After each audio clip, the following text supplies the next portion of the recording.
Libercast presenta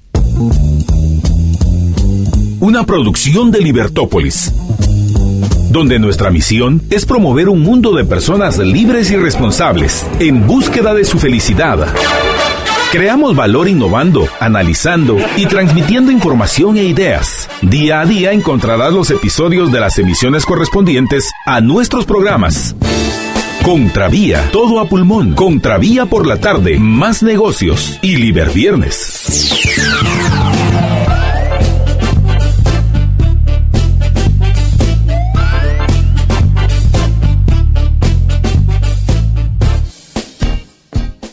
Muy buenas tardes, estimados radioescuchas. Estamos en una nueva emisión de su programa Todo a Pulmón. Les saluda Jorge Jacobs, hoy en compañía de Reni Bake. Reni, buenas tardes, ¿qué tal estás?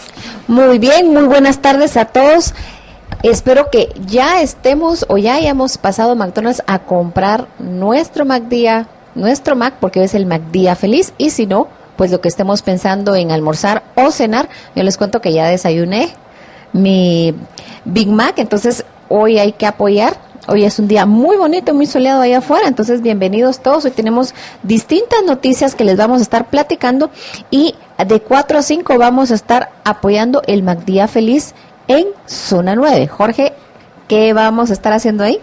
Pues vamos a estar atendiendo a todos los radioescuchas que lleguen a vernos. Ahí vamos a estar precisamente Reni y yo y un par de muchachos de aquí de la oficina también del área de producción y de ventas. Vamos a estar compartiendo con ustedes, así que ya saben, a partir de las 4 a las 5 de la tarde en el McDonald's de la zona 9 ahí de la 7ª avenida y 14 calle. Y bueno, pues hay muchas notas de qué hablar hoy. Sin embargo, antes de hacerlo, solamente les recuerdo a todos nuestros radioescuchas en la de las distintas opciones que tiene para poder seguir nuestros programas. Aquí en la ciudad capital, en la ciudad de Guatemala y el área metropolitana y alrededores, pues nos puede escuchar en la estación 102.1 FM Plus. Ahí es donde se transmiten los programas de Libertópolis, 102.1 FM Plus, aquí en el área metropolitana de la ciudad de Guatemala. Luego nos puede escuchar a través en cualquier parte del mundo, en el interior de Guatemala, en Xela, en Mazate, en Reu, en Chiquimula, en Puerto Barrios. Nos puede escuchar y en cualquier otra parte del mundo, en Singapur, en Malasia, donde sea, en Europa. Nos puede escuchar en nuestras vías electrónicas. Puede hacerlo a través de nuestro sitio en libertopolis.com. Ahí tenemos transmisión de video y tenemos transmisión de audio, cualquiera de los dos. Puede escucharnos también en sus celulares a través de nuestra aplicación. La aplicación se llama Libertap. La encuentra tanto en la tienda de Android como en la tienda de iPhone. Lo busca como Libertópolis o como Libertap y ahí puede usted ya seguir nuestra transmisión también, escuchar nuestras transmisiones. Luego pues en los sitios, estos agregadores de radios en línea como TuneIn y varios otros, pues también a través de ellos nos puede escuchar y ver nuestra transmisión, pues lo puede hacer a través de nuestras transmisiones de video en las redes sociales. Estamos en Facebook, en nuestra página de Facebook, estamos transmitiendo en Facebook Live. Nos puede ver también en YouTube. En YouTube Live también tenemos el canal de Libertópolis y ahí nos puede ver también si tiene Smart TV ahí en su oficina o está en su casa, va a almorzar ahorita ahí en su casa y tiene una Smart TV ahí en su comedor, pues ahí puede vernos a través de la transmisión de YouTube y también nos puede ver a través de Periscope, que es la aplicación de video de Twitter. Entonces, a través de todas esas opciones puede usted ver o escuchar nuestra transmisión. ¿Y cómo comunicarse con nosotros? Pues lo más apropiado y rápido y fácil es a través de WhatsApp. El teléfono es 4585-4280, 4585-4280. Ahí nos puede enviar mensajes de texto o mensajes de voz. Y bueno, luego de eso, pues contarles, hoy vamos a estar hablando de muchas cosas. Está Reni aquí desde el principio, pero les recuerdo que adicionalmente pues tenemos hoy nuestro segmento de El Patio de Atrás a partir de las 1:30 de la tarde. Entonces seguimos en eso de que esté Reni aquí, no quiere decir que no vayamos a hacer el patio de atrás, por supuesto que lo vamos a hacer.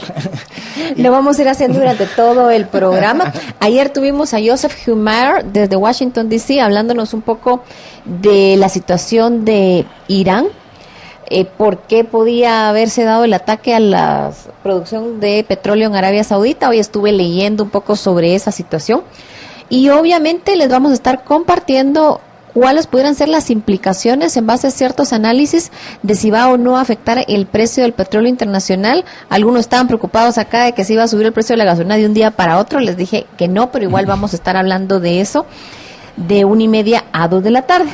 Jorge quería comenzar a platicar sobre el tema del censo. Teníamos una pequeña discusión que les vamos a estar contando en el transcurso del programa sobre porque ahora solo somos 14.9 millones de habitantes. ¿A dónde se pudo haber ido la gente? Habían plazas fantasmas también en la población guatemalteca. Hasta estaba él haciéndome, no, mira, es que antes la pirámide poblacional era de esta forma y ahora es de esta forma. Yo le decía, habría que cruzar qué porcentaje de esa gente está en edad laboral, si son más hombres que mujeres.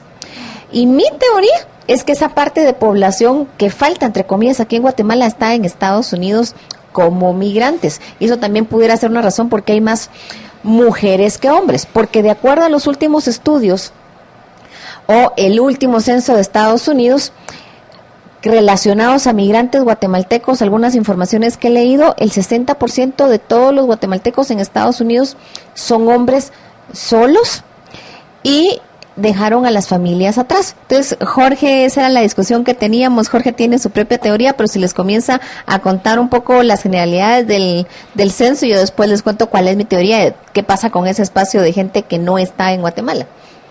Sí, la verdad es de que ha sido controversial. ¿Te recuerdas que ayer pues lo mencionamos aquí porque justo estaban en la presentación del censo cuando nosotros estábamos al aire y pues ya después del programa pues pudimos ver algunas de más de la información que tiene el censo. El dato principal, que es el que todo el mundo ha estado comentando, es el de la cantidad de personas que fueron censadas. Y aquí es importante hacer esa salvedad de que incluso hasta así lo presentaron, o sea, la población censada, que en teoría debiera ser el 100% de la población, pero nunca es el 100% de la población. Pero entonces, por aquello de que iba a ser controversial, ya se olían que iba a ser controversial la información, pues de una vez lo pusieron ahí claramente, población censada, o sea, esos fueron a los que lograron encontrar. Y la población censada son 14.901.286 personas.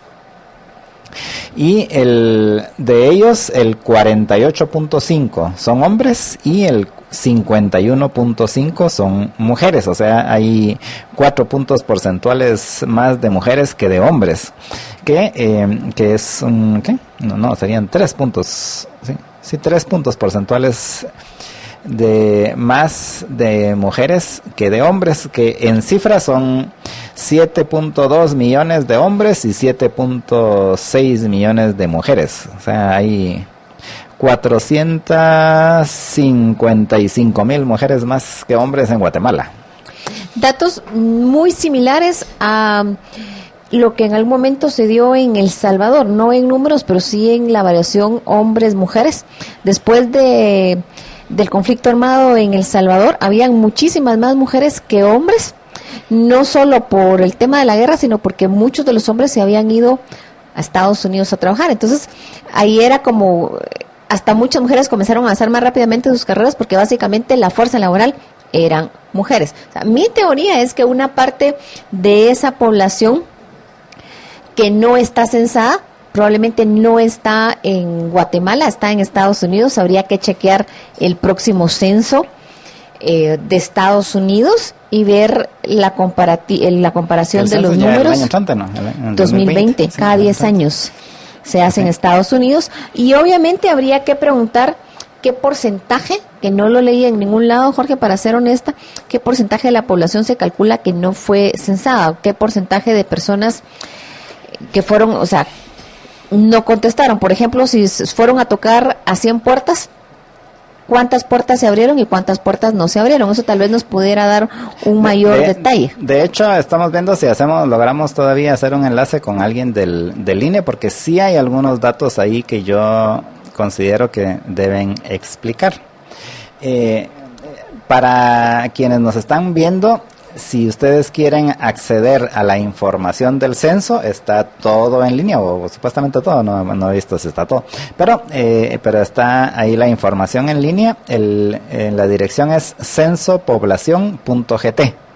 En censopoblacion.gt encuentran bastante información, incluso en teoría está hasta la base de datos, que uno podría bajar la base de datos ahí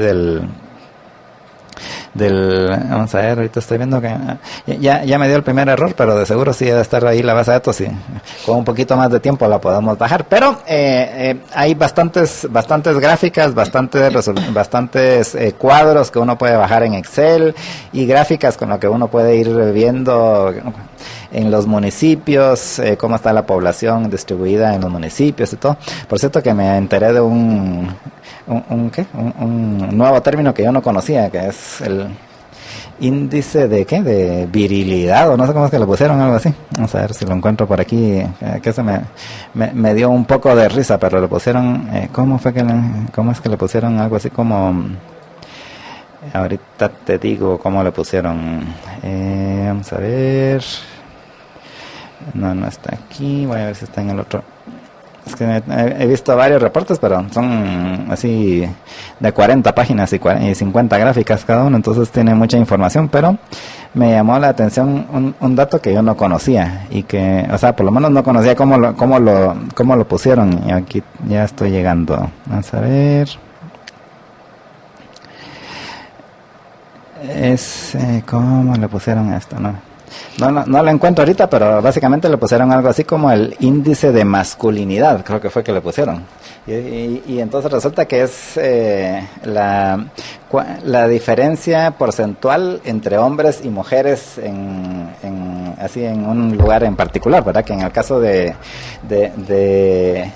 todo el país, el índice de masculinidad que le pusieron, entonces queda ahorita algo así como el 95%. Sí, pero hay lugares, hay pueblos, especialmente en ciertas áreas del país, que yo he ido a visitar, no es que me contaron. Ya encontré índice de masculinidad. O sea, básicamente cuántos hombres hay pues en esa área en porcentaje a las mujeres, donde básicamente solo hay niños, ancianos y mujeres, porque todos los hombres en edad de trabajar se han ido a Estados Unidos buscando empleo. Entonces, creo que estos datos son interesantes. ¿Sabes cuál es la buena noticia? Que ahora seamos menos gente, solo 14.9 millones de personas, se me ocurría ahorita. Ya somos más ricos. No solo eso, en un chat con unos amigos. ¿Sabes qué es? Y eso lo sugirió uno de mis amigos del chat. Que eso significa que vamos a seguir teniendo solo 158 diputados, porque ya no va, como si hay menos gente. Cuando se haga el ajuste, ya no es que había alguna gente que temía que fuéramos a llegar a 200 diputados. Pues te doy la mala noticia. Es lo que me está diciendo mi amigo en chat. Sí, un amigo que está desactualizado. Pues eso es el chat, pero decime qué es, porque es el chat de mi cuchubal, contame. Pues resulta que en las... cuchubal de hombres y mujeres, no es... En las modificaciones que hicieron a la ley electoral en 2016, ajá, uno de los cambios fue quitar eso, que fuera proporcional a la población, y dejaron el número fijo. Lo subieron de 158, que está en este momento, lo dejaron fijo en 160 diputados, y ahorita ya no depende de la cantidad de población que hay en los departamentos. Sí, ahorita lo chateo. Les voy a decir que nos escuchen. Así, que están desactualizados, decirle a los de tu cuchubal. Bueno, pues entonces les voy a decir. Sí, pero lo que sí pueden haber cambios, aunque todavía no. es en la gran mayoría de indicadores. ¿Por qué? Porque la mayoría están referidos a la cantidad de población. Por ejemplo, el PIB per cápita obviamente es el PIB dividido entre la cantidad de gente. Si antes en teoría éramos 17 millones y ahora somos 15 millones realmente, porque es 14.9, y ahora somos 15 millones, pues el PIB per cápita automáticamente es más grande, o sea, ya no va a ser 5.000, sino 5.000. Eso también es otra buena noticia, porque entonces ya no van a poder andar... que seguimos recibiendo el mismo dinero cada uno, pero estadísticamente somos más. Sí, pero hay otra buena noticia, que si somos menos personas de acuerdo al censo, y es el mismo PIB, significa que primero ya no somos un país que van a estar diciendo es que somos un país paupérrimo y por favor todas las ONGs vienen a meterse acá a intentar imponer sus posiciones políticas personales. Eso me parece algo interesante, que ya es hora que nosotros nos hagamos cargo del país, nosotros los guatemaltecos. Y dos, creo que va a ser interesante la reacción de muchos con el juego de los números. Obviamente yo estaba chequeando algunas críticas en el Twitter anoche y hoy en la mañana de lo interesante de este censo es A, es B y C. Lo que debiéramos de estar preguntando no es solamente que si hay o no errores o cuál es la fiabilidad del censo, sino qué vamos a hacer con esos números. Si ya sabemos en qué áreas está la mayor cantidad de personas de cierta edad o lo vamos a utilizar para hacer las inversiones, por ejemplo, construcción de escuelas, el área de carreteras, promoción de inversiones en ciertas áreas específicas, etcétera, o solo van a ser unos números X. Creo que esa es la pregunta. O sea, no solamente los dimes y diretes que miré en algunas discusiones de Twitter. Yo leo las discusiones de Twitter, no me meto a las discusiones porque ya pasé esa etapa de estar adicta a las redes, pero sí en las mañanas me meto a revisar las discusiones y hoy en la mañana habían como algunos intentos de crítica. ¿Sos anónima entonces? No. Yo prefiero ser anónima. No, a veces en la mañana, para confesártelo, yo lo veo en la mañanita. Cuando me levanto, entonces reviso redes, reviso qué fue lo que me dijo, qué es lo que me están diciendo que dijo alguna gente que sigo en Twitter, me entero algo de las discusiones y luego ya me pongo a trabajar. Alguien tiene que trabajar en mi casa para mantener a los gatos. Pero ese es un tema que hay que mirar, qué vamos a hacer con los números del censo. Y lo que sería interesante es, con todo esto del voto en el extranjero, cruzar la información después de cuántos guatemaltecos están en el exterior. Porque ahorita esto es un proceso, no esperemos que de un día para otro todos los que estén fuera puedan votar y también comiencen a ver cómo involucrarse en Guatemala, sino que son procesos de largo plazo. Incluso en El Salvador, 3 votaciones después a la que comenzaron a votar en el voto en el exterior habían votado 5,000 personas.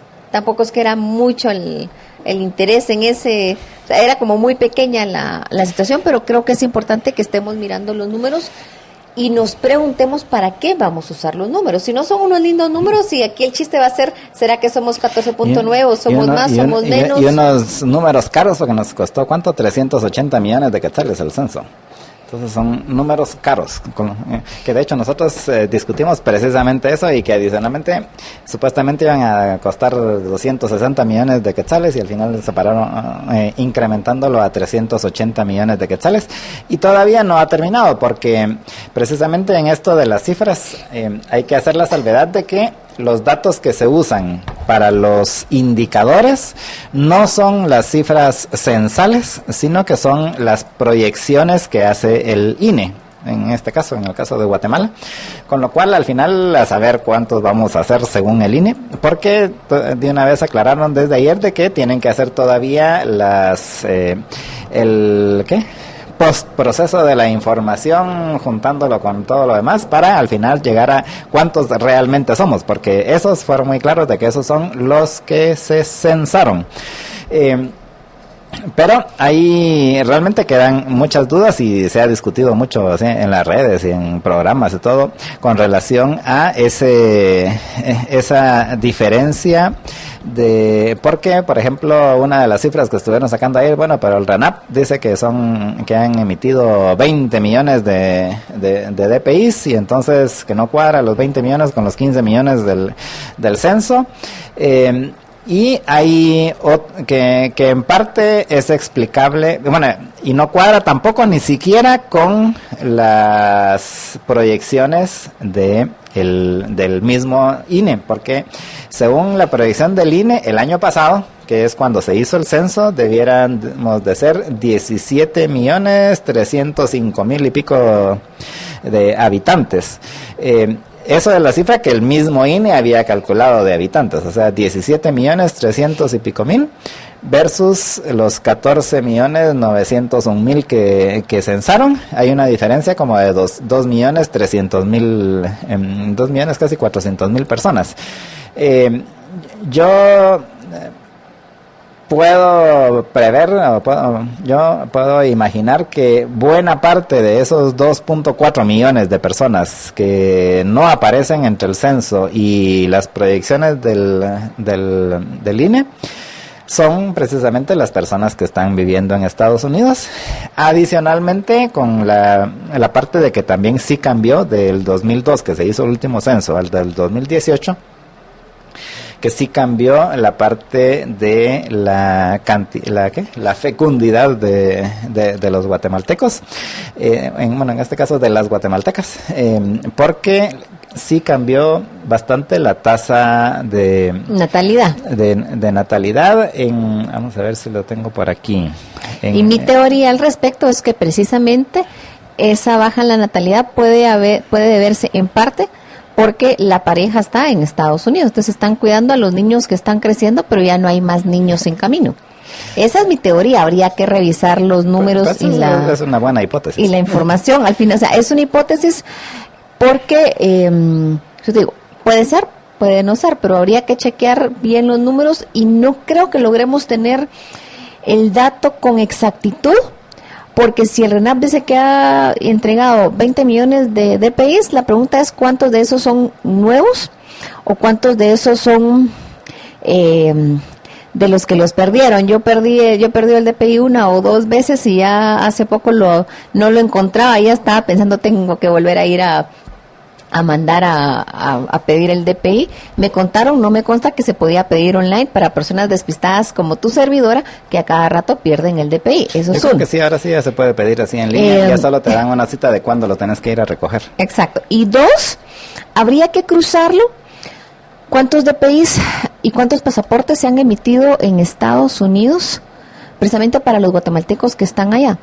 Ese espacio o ese número de dónde está la gente que falta, en base a las proyecciones y lo que ha salido de acuerdo a las personas censadas que presentaron ayer por el INE, de una u otra forma pasa en parte por las personas que están en Estados Unidos, y eso probablemente tendremos una respuesta exacta después del censo de Estados Unidos, que es el próximo año, donde las preguntas que hacen es, ¿y usted de qué? O sea, primero si interesa el latino, no es latino, hay de qué lugar son, hay también centros especializados que hacen investigaciones específicas de cuál es la nacionalidad del latino que se está identificando a sí mismo como latino o cuáles son sus raíces. Pero ese dato no lo tenemos ahorita. Ese dato, lo que yo te pudiera decir, yo te podría contar los datos del 2000 y 2010 del censo de Estados Unidos. Ellos van a hacer su propio censo el otro año, entonces creo que en el 2021 vamos a poder estar mirando ambos datos y mirando si ahí está la gente que hace falta de acuerdo a lo que decía Aline, y que también va a estar subdimensionado, porque de seguro va a haber mucha gente, particularmente después de todo lo que ha pasado este año, de que va a tener un horror abrir la puerta ahí para que entren los censadores, lo que implica que probablemente pues no todos los guatemaltecos ni todos los latinos que viven en Estados Unidos van a aparecer en el censo. Pero vamos a ir a una pausa, pero antes de esto lo comentar algunos mensajes que nos han dejado. José Calderón dice: buenas tardes, Jorge, te desean una excelente tarde. Buenas tardes, José Calderón, y también le manda saludos a Reni. Hola. Edgar Arevalo, presente y compartido. Luego Javier Ruiz dice: la CC coopta todo el sistema judicial y los que la manejan externamente sí o sí meten a Gálvez y a Ifán, y si no anulan nuevamente, a desgastar más la justicia guatemalteca y ahora esperar meses y el nuevo Congreso con mayoría de la UNE que saber qué han negociado ya. Por un lado, la no cancelación del partido y el proceso de Sandra Torres. De eso hablamos extensamente ayer, en el programa de ayer, estuvimos conversando con Omar Barrios precisamente de este tema y las consecuencias de esa decisión de la CC. Así que le invitamos a Javier a que vea la entrevista que hicimos ayer. Está en el Todo Pulmón de ayer, más o menos de 12:30 a 1:15, más o menos, o sea, de la primera media hora a la 1:15 del programa. Luego Aida Morales Guinea, buenas tardes. Javier Ruiz también dice: creo que los datos arrojados por el censo están bien o muy cerca de estarlo. En un número general se podría decir que sí somos un promedio de 17 millones de guatemaltecos entre los que vivimos aquí y los que han emigrado. El dato del RENAP dice cuántos DPI ha emitido. Yo ya tengo 3 DPIs por reposición, dice. Y Reni aquí también parece que abona a la confusión también. No, yo por eso lo digo y dije, miren, o sea, y a mí me pasa o que le robaron o que perdió el DPI o lo dejó olvidado en algún lado. Yo voy, creo que por el segundo o tercera reposición y ya estaba, ya me toca otro porque no encontraba, menos mal encontré el DPI, si no estaríamos igual que nuestro oyente. Tercera reposición. Sí. Luego Juan Manuel Salazar dice: siempre he creído que teníamos menos población que los 17 millones. Una de las posibles causas, reducción del número de hijos por familia. Y en efecto, uno de los datos que salió ahorita en el censo es la cantidad promedio de hijos por mujer. En el caso y en el reporte pusieron la comparación. En el censo de 1994, la cantidad de hijos por mujer de 12 años en adelante era de 4.6 hijos. Luego, en el censo del 2002, la cantidad era de 4.4 hijos. Y luego ahora en el censo del 2018 la cantidad es de 3.8 hijos por mujer de 12 años en adelante. Lo cual, o sea, sí ha bajado de 4.6 a 4.4 a 3.8, o sea, sí ha ido bajando, y de hecho eso se nota también. Los invito a los que puedan verlo en los reportes del censo, cómo ha cambiado la pirámide, la pirámide poblacional, y precisamente sacaron una gráfica donde está la pirámide poblacional del 94, del censo del 2002 y del censo del 2018, y ahí se ve cómo han ido aplanándose la base, por así decirlo, en el sentido de que, por ejemplo, en 1994 era una pirámide muy bien,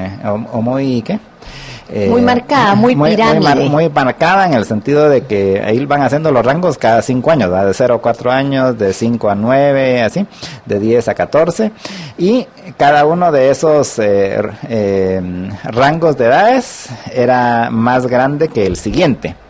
Luego, en el 2002, ya el rango de 0 a 4 años y de 5 a 9 años, resulta que ya están más o menos igual. Y de ahí en los siguientes, ya el de 10 a 15, a 14 y así sucesivamente, ya se van haciendo más chiquitos. Y ahora, en el del 2018, las primeras 4 renglones básicamente son muy similares. De hecho, incluso hasta al revés, porque la de 0 a 4 años y de 5 a 9 años son más o menos del mismo tamaño. bueno, son más o menos muy similares. La de 10 a 14 años es un poco más pequeña, pero de ahí la de 15 a 19 años es más grande, o sea, es más grande incluso que la anterior. Entonces, al final, el efecto general es de que los primeros 4 rublos, que serían los primeros 20 años de edad, están más o menos similares. Ya después, pues ya empieza el proceso ese donde se empieza a hacer cada vez más pequeña la pirámide, pero sí es interesante eso, y de hecho eso se ve también en que el promedio de edad se ha ido incrementando, y ahorita el promedio de edad está algo así como en 26.5 años ya en Guatemala, que antes era como 15 años. El último que yo miré era 18 punto algo y 18.1, 19.1, o sea que estamos envejeciendo. Obviamente seguimos siendo jóvenes si comparamos la edad promedio de países desarrollados, incluso El Salvador, Honduras, México. Lo que tiene Triángulo Norte y ciertas partes de México es que tenemos una primavera, primavera poblacional, verano poblacional. En el caso de Europa tienen un invierno poblacional y su población en promedio es está creciendo menos del 2.1%, que es el promedio de reemplazo. En el caso de España es 1.8, en el caso de Alemania creo que era 1.6, y básicamente es parte de los problemas que están mirando en el mediano plazo para sus propias economías y su propia cultura. En el Estados Unidos sí tiene un promedio de más de 2.1 niños por pareja o por mujer. Por los latinos que están por los latinos, me quitaste la palabra de la boca. Pero tenemos que ir a un corte. Cuando regresamos vamos a estar platicando sobre la propuesta del presidente electo de Guatemala, que está en México, de buscar generar un área de desarrollo binacional, una zona franca binacional con México. Porque al final, insisto, qué bonito los números del censo, qué bueno que ya tengamos números más actualizados, pero la pregunta es ¿para qué vamos a utilizar los números y en qué forma que sea la mejor para buscar el desarrollo y que esa población esté lo mejor posible? Así es, vamos a hacer una pausa y regresamos con ustedes en unos minutos. Estamos en su programa Todo a Pulmón.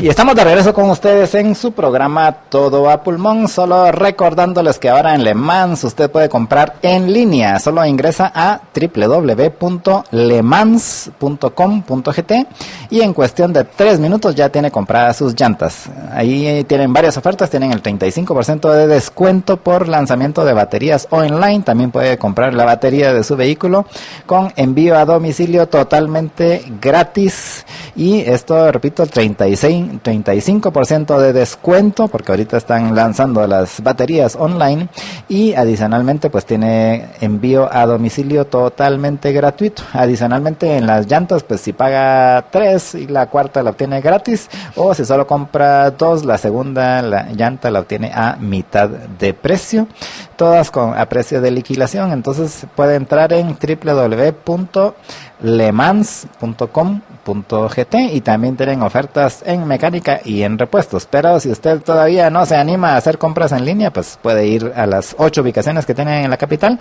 Están en Ciudad San Cristóbal, en La Petapa, en la San Juan, en la Roosevelt, en la calle Martí, en la zona 9, en Condado Concepción, en Pradera Concepción, en el sótano 2, y próximamente también van a estar en el centro comercial Cascata de la zona 16. Así que recuerde, es www.lemans.com.gt, o puede llamar también para pedir más información al teléfono 2377-0000. Le Mans, el de la L y la M. Y bueno, estamos de regreso y Reni anunció que íbamos a hablar de otro tema, pero todavía hemos estado discutiendo aquí del censo y tenemos varios comentarios de nuestros radioescuchas. Y seguimos discutiendo a la hora del receso sobre el censo. Sí, y tenemos varios comentarios de nuestros radioescuchas. Dice Mario Soto: compartido, por mi casa no pasaron censando. Ana María Villalobos dice compartido, saludos. Luego Adelso Rodríguez dice somos ricos en PIB per cápita. Antes del censo era de $8,000 y se creían que éramos 30 millones, ahora solo somos 14, no ustedes, pero somos ricos. Y se ríe. Realmente no eran tan así las cifras porque el PIB per cápita estaba como en $4,800 y estaba calculado sobre 17 millones de habitantes. Entonces, pero repito, todavía las cifras, todas estas cifras de los índices no se van a actualizar porque para eso no se usan las cifras censales, sino las proyecciones que hace el INE, y esas ya anunciaron que los van a tener hasta el año entrante, o sea que ahorita ahorita oficialmente no cambian las cifras, seguimos teniendo el mismo PIB per cápita y seguimos recibiendo el mismo dinero. Luego también dice Lucrecia de Sanz, en mi casa no censaron, me pregunta cuántas personas no censaron, desde ahí se ve errores. Y luego Julio Ariza, buenas tardes, ya compartiendo, provecho MacDía Feliz, y nosotros vamos a ir a comprar al MacDía Feliz y vamos a estar en el MacDía atendiéndonos allá en el McDonald's de la zona 9 de 4 a 5 de la tarde. Luego Marieta Isabel Niño dice hola Jorge, feliz tarde, y Juan Rodríguez dice ¿y Libertópolis para qué le da seguimiento a los datos del INE? Si ustedes mismos han dicho que ni la inflación pueden calcular, entonces mucho menos un censo.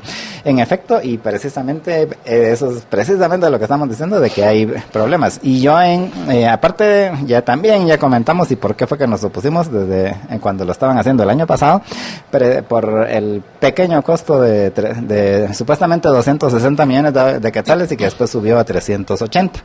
Pero justo le hacía a Reni el comentario de que yo me encontré un dato que me pareció bastante raro en la información del censo. Lo pueden ver ustedes ahí en el sitio del censo.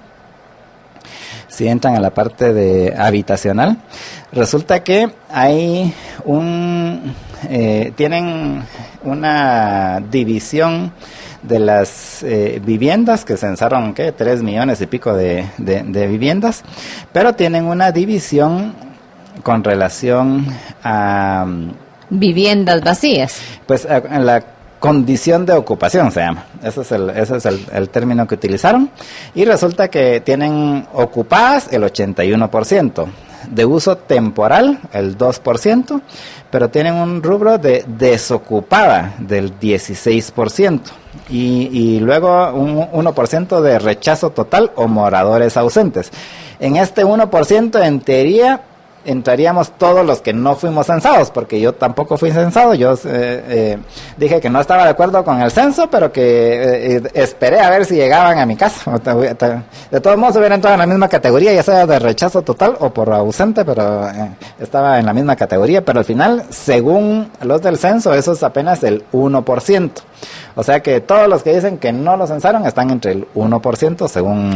Y hay un 16% de casas vacías. Yo creo que esos números habría que revisarlos, porque por más que le das vueltas y le das vueltas, es 500,000 de casas, más o menos que es 500,000, no pueden estar vacías. Yo sé que hay un montón de apartamentos que están vacíos en ciertas áreas de la ciudad, que hay en el interior personas que mandaron a construir su casa y no la habitan porque... Pero esos pueden ser ese uso temporal. No, exacto, pero no, o sea, por más que sumo y sumo mentalmente, no creo que sean 500,000 de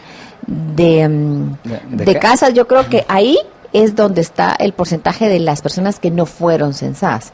Habría que ver que expliquen ese dato. Pues fíjate que yo hice el ejercicio y dije, bueno, vamos a ver, si es el 16%, el 17%, bueno, pero dejémoslo en ese 16%. Tengo dos hipótesis. Una puede ser de que es gente que se ha ido a Estados Unidos, pero no la puedo asegurar categóricamente, porque puede ser que en efecto haya lugares donde se ha ido toda la familia, pero lo más preponderante que hemos visto es que es una o dos personas de la familia que se van y los demás se quedan ahí en la casa, ¿no? O sea, porque y si no, ¿para qué fregados las remesas? ¿Va? Es gente precisamente que se va a Estados Unidos y le manda dinero a sus familiares que se quedaron aquí. Entonces, no puedo asegurar categóricamente que esas 500,000 viviendas, eran como 550,000 viviendas desocupadas, son porque no de la gente que se fue a Estados Unidos, pero sí hice el ejercicio. Bueno, agarrar los 14.9 millones y le sumamos un 16%, que son el 16% de las viviendas desocupadas, y da 17.295.000 y pico, que es apenas, está a menos de 10.000 habitantes de la cifra que había calculado el INE para el año pasado, que era de 17.301.000. Entonces dije, ajá, esto puede ser en efecto, o son los que no encontraron y lo pusieron como desocupado y no lo quisieron poner en moderadores ausentes para que no se viera así el gran error muestral. O son gente que se ha ido, ¿no? Pero esas son algunas de las hipótesis que tengo, pero sí necesito que alguien me aclare a qué se refiere con las viviendas desocupadas, porque yo dije, bueno, alguien que no abrió cuando tocaron el timbre, porque yo dije, bueno, probablemente es en áreas rurales, pero resulta que no. Aquí en el departamento de Guatemala hay 722.000 viviendas ocupadas y 106.000 viviendas desocupadas. ¿Te imaginas quién? O sea, no es compatible ese dato con el hecho de que supuestamente en Guatemala hay escasez de vivienda y hay un déficit de no sé ni cuánto, de 1 millón de viviendas, y resulta que hay 500.000 desocupadas. O sea, no me hace sentido, porque dije, bueno, puede ser que en el interior la gente ya haya dejado la casita ahí, el ranchito, y se haya venido a vivir a la ciudad. Pero resulta que también aquí en la ciudad hay un montón. Entonces, hay algo que no me cuadra ahí en esos datos. Yo ya te dije, yo ya hice los números y no dan los números con el tema de digamos, de cuáles son los hábitos de los migrantes. Cuando los migrantes se van a Estados Unidos, mandan la plata para ir, digamos, construyendo su casita o comprar su casita. En el caso del interior del país, usualmente si no tenían terreno, pues compran el terreno y después hacen su casita, pero usualmente se muda alguien de la familia ahí. Me tocó en varias ocasiones ver en Huehuetenango y en el altiplano casas de 2 o 3 pisos. O sea, en el primer piso tenían como locales comerciales, en el segundo vivía, digamos, los papás, y en el tercero estaba la parte del dueño que había construido toda la casa, que no había regresado, pero la casa estaba vacía. En ciertos lugares sí, estaba la casa de los papás o del hermano y a la par la casa sin tocar, para cuando regrese y venga él a ver su casa. Pero los números no me dan 500.000 de personas por más que le hago vueltas. 500.000 de viviendas. De viviendas. No de casas. Y por más que hago cálculos, bueno, hay un montón de edificios aquí en Guatemala, parte están ocupados, parte no están ocupados, pero esos no son... O sea, no hay 500.000 de viviendas, a lo sumo esos apartamentos carísimos serán 50.000, ¿me entiendes? O sea, a lo mucho serán 20.000, son 50.000 apartamentos vacíos en ciertas áreas de la ciudad. Así que a mí los números no me dan a ojo de buen cubero. Habría que revisar la data, la estadística. Más pareciera que pusieron en viviendas vacías a la categoría de las personas que no estaban en su casa cuando fueron a tocar el timbre. Sí, pues yo eso pensé inicialmente, pero también tiene una de donde, como les comenté, tiene una de que es el rechazo total o moradores ausentes. Moradores ausentes, presumo que es que llegaron y sí se miraba que estaba habitada la casa, pero no encontraron a nadie, y ellos dicen que regresaron como 4 o 5 veces y no regresaron a nadie, entonces lo pusieron como moradores ausentes. Yo pienso que ese 16% de desocupadas tienen probablemente algunas así les dio mucha pena que saliera que el moradores ausentes era el 17%, entonces dijimos, pongámoslo en otra categoría de desocupados, ¿sí? Mira, moradores ausentes pudiera ser, hay chucho, pero no hay chucho ladrando, pero no hay dueño y no me abrieron la casa. Pero las casas vacías es alguien, no hay ruido, saber si vive o no vive alguien ahí. ¿Quién les garantiza que alguien no vive ahí cuando fueron a tocar a la puerta? A mí sí me censaron, pero fue una situación como yo vivo en un edificio. Nos avisaron a todos los del edificio, casi que nos dijeron, miren, a qué hora les parece bien, y pasaron un sábado casi que de apartamento en apartamento en apartamento censando. Pero sí fue algo coordinado que pasaron haciendo todos los registros. Y te acuerdas que yo lo mencioné, que me dio mucha gracia cuando estaban haciendo el censo, porque ellos tenían su diseño de si el apartamento o si la cocina estaba separado de la sala. Y yo te dije, mira, esa clasificación no va a salir bien, porque ahora los apartamentos en ciertas áreas de la ciudad son muy pequeños y son efficiencies. Ahora está sala, comedor, cocina integrado.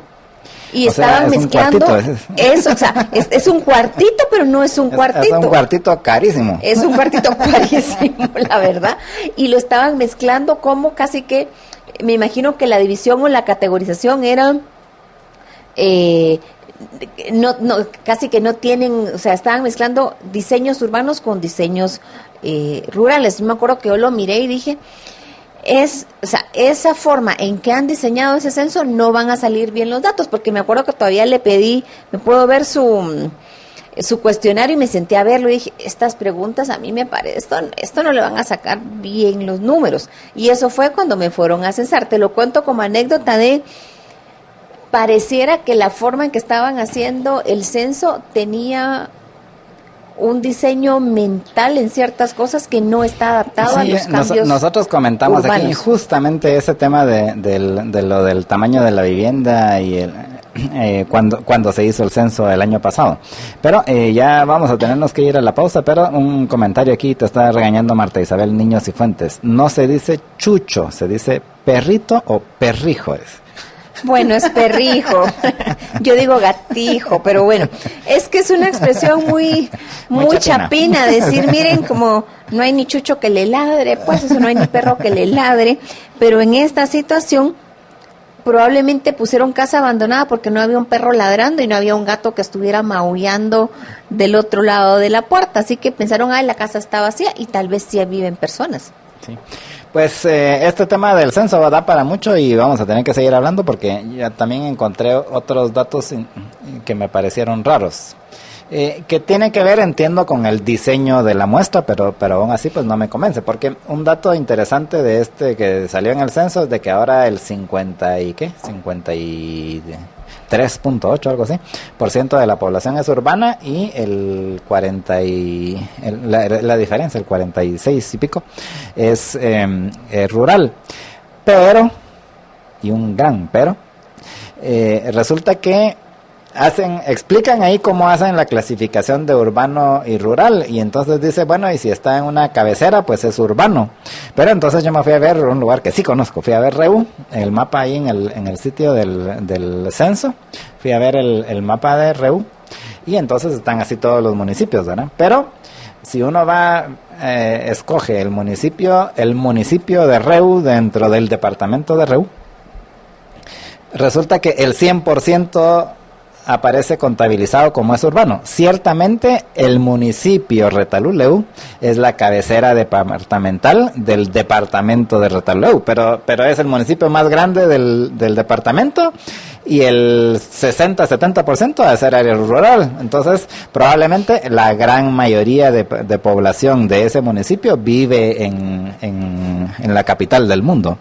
Pero yo voy a ser más venenosa. ¿Dónde vas a clasificar a las personas que viven en Santa Catarina Pinula? ¿En área urbana o en área rural?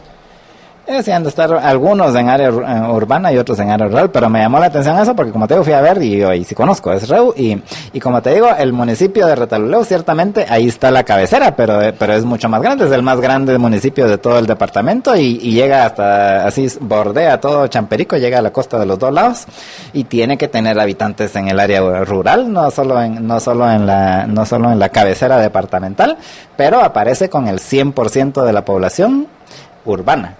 Entonces, o sea, esos detallitos son los que al final hacen que uno dude de esa información, que como hemos dudado de mucha de la información que publica el INE, pero seguiremos hablando porque tenemos ya un invitado aquí que nos está esperando allá afuera. Así que vamos a ir a la pausa y regresamos con ustedes en unos minutos. Estamos en su programa Todo a Pulmón, pero antes solamente recordarles que si usted va a hacer modificaciones, va a hacer rediseños, va a construir ya sea vivienda, apartamento, edificio, oficina, pues que antes de tomar cualquier decisión vaya a las tiendas de Samboro, porque ellos tienen pisos, tienen azulejos, tienen fachaletas de la mejor calidad, construidos con la tecnología más moderna del mundo en el área de cerámica. Así que y realmente el estilo es impresionante de lo que se puede hacer con los productos que hay ahora de cerámica. Así que no pierda el tiempo, vaya a los showrooms showrooms de Samboro y samborícelo todo con Samboro.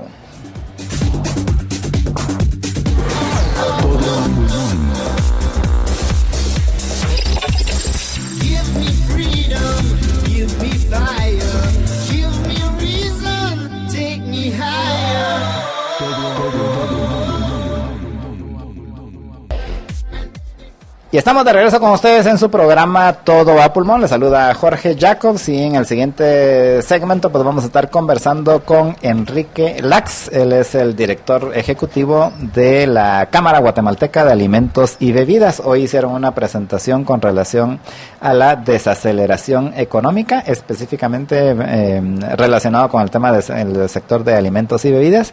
Y pues para eso lo invitamos para que nos compartiera un poco a qué se refieren con esa desaceleración económica. ¿Realmente estamos en una desaceleración económica? Quique, buenas tardes. Muy buenas tardes, gracias y qué bueno estar de nuevo aquí en Libertópolis hablando sobre esos temas. Efectivamente, nosotros como Cámara Guatemalteca de Alimentos y Bebidas estamos dando elementos que nos dan indicios de que estamos como sector de alimentos y bebidas a las vísperas y ya en algunos elementos indicadores en una desaceleración comercial y que se puede convertir en una desaceleración profunda económica. Varios de los indicadores que podemos y que estamos midiendo, por ejemplo, es desde lo macro. En lo macro ya tenemos suficiente información del Fondo Monetario de que todas las regiones están en proceso de contracción económica y que en el año 2020 posiblemente... ¿De contracción o desaceleración? Desaceleración, sí. Solo para nuestros radioescuchas, ese es un término que a mí realmente no me gusta, pero como ese es el que usan ahora. Ese es el que usan los organismos internacionales, sí. Ese es el que usan ahora, sí. Ese de desaceleración, pero que básicamente quiere decir que si antes estaba creciendo al 5% anual, ahora está creciendo al 3% anual. Sí, entonces, un poquito menos, sí. Entonces la tasa de crecimiento no es la misma, o sea, sigue creciendo, pero a una tasa menor, entonces a eso le pusieron y desaceleración. contracción es que si fueras en un auto, en vez de ir para adelante, van para atrás. O sea, es muy distinto desaceleración que contracción. Sí, estamos hablando de desaceleración. O sea, estaban hablando de frenar versus ir de retroceso, para usar el ejemplo no vamos de retroceso, vamos frenando en ese tema. Y lo demuestran también las cifras del crecimiento económico del PIB de Guatemala, que también igual en un periodo relativamente de unos 4 o 5 años hemos visto cómo efectivamente en vez de ir creciendo a 3.5, este año ya tenemos indicios de que vamos a estar por debajo de 3. De hecho, CEPAL nos está dando una cifra muy reciente que va a ser el 2.9%. Entonces, eso... el Banco de Guatemala todavía mantiene sus cifras entre el 3 y el 3.8%. Más o menos, sí, pero ya CEPAL nos dice 3 y ya sabemos, el propio banco ya dijo que lo más probable es que íbamos a crecer a 3. Entonces, esos pequeños puntos menos en este indicador nos indica que efectivamente está la economía un poco más lenta. Sigue creciendo, es un crecimiento respetable, pero que no está al ritmo que habían pronosticado. Del otro lado, estamos hablando del comercio internacional, que también tenemos indicadores de que sí está bastante desacelerado, bastante caída el comercio mundial. El primer indicador nos lo da la Organización Mundial de Comercio, en el cual nos explica que está por debajo del índice de 100 puntos que manejan lo que va del año. Hasta el primer semestre estaba casi a 80, abajo de 20 puntos del índice medio que ellos miden.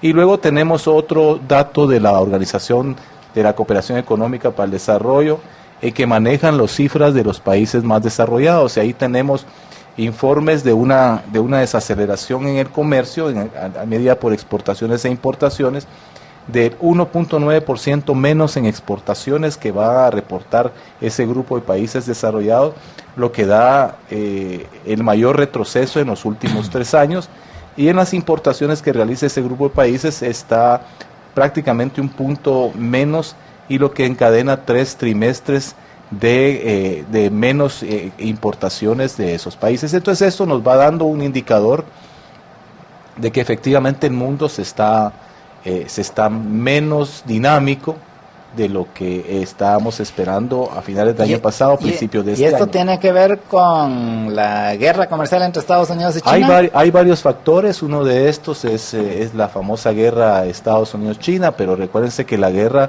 de Estados Unidos-China no es la única. Estados Unidos tiene guerra con Europa, guerra con Rusia. Guerra económica, para ser Guerra claros, económica, para sí, que no mal... comercial Guerra más bien, comercial. ¿verdad? Comercial, porque realmente no es económica, es más bien comercial, por supuesto de otra naturaleza, con Irán y con algunos países que tienen que ver con el petróleo, y que también nos ha afectado a nosotros, porque nosotros también nos hemos visto sometidos a esas amenazas. Entonces sí tiene esa incertidumbre general, está causando este tipo de reacciones en la economía, que no es para menos, ¿verdad? Cada evento político, económico o de esta naturaleza que pueda venir de Estados Unidos siempre causa incertidumbre.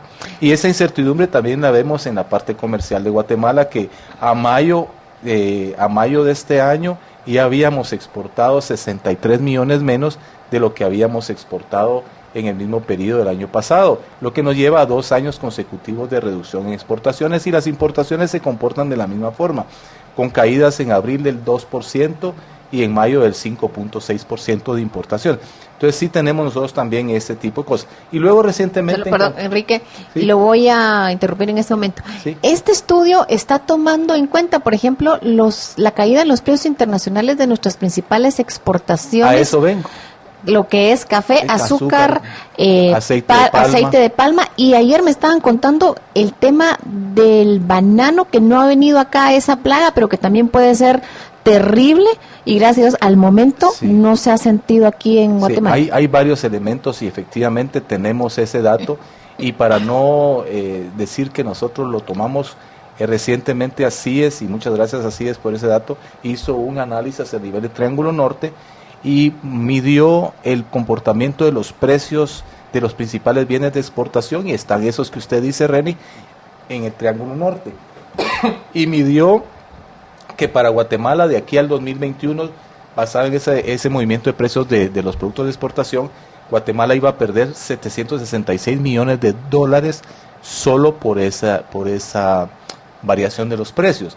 Y el producto más inestable está considerado el aceite de palma, y que va a perder alrededor de 105 millones de dólares en ese periodo. Ahora, más específicamente, y ahí es donde nos importa, es en el sector de alimentos y bebidas procesados, que es en donde nosotros estamos haciendo el énfasis. Que son ya productos agrícolas, si querés, pero ya con procesamiento. Sí, por ejemplo, un producto procesado es una mayonesa, el aceite refinado que usamos para freír y cocinar, la mostaza, los cereales empacados, los confites, las pastas que luego hacemos a la borgoñesa y a medio hambre, ustedes es hora de comer. Entonces, hoy es día de McDonald's. Hoy es día de McDonald's, sí. Entonces todos esos son alimentos procesados que están envasados y listos para que el consumidor los adquiera en los supermercados. Normalmente llaman abarrotes, ¿se acuerdan? Que ese es el tipo. Entonces, en ese sentido, nosotros hemos hecho una medición de los últimos 3 semestres, los 2 del año pasado y este. Y entonces ahí es donde la alarma nos crece, porque si comparamos las exportaciones que hizo este sector generales, las exportaciones generales del segundo semestre del 2018, que llegaron a un monto de 768 millones, y comparamos este primer semestre de 2019, que solo fueron 649 millones, vemos una caída de 15.4% en las exportaciones, que es bastante sustancial, dado que este sector siempre ha tenido un comportamiento relativamente positivo de crecimiento. Para evitar cualquier comentario de estacionalidad, o que puede ser por la estacionalidad, que el segundo semestre siempre se vende un poquito más por las fiestas y todo, lo comparamos con el primer semestre del 2018. Y el primer semestre del 2018 todavía está por encima de en 6.6% más exportaciones. Lo que sí refleja es una contracción real o una desaceleración real de las exportaciones del sector en este primer semestre. Una pregunta, y relacionado con lo que decía Reni hace un momentito. En este caso de las exportaciones de productos procesados, ¿tienen, cómo ponerlo?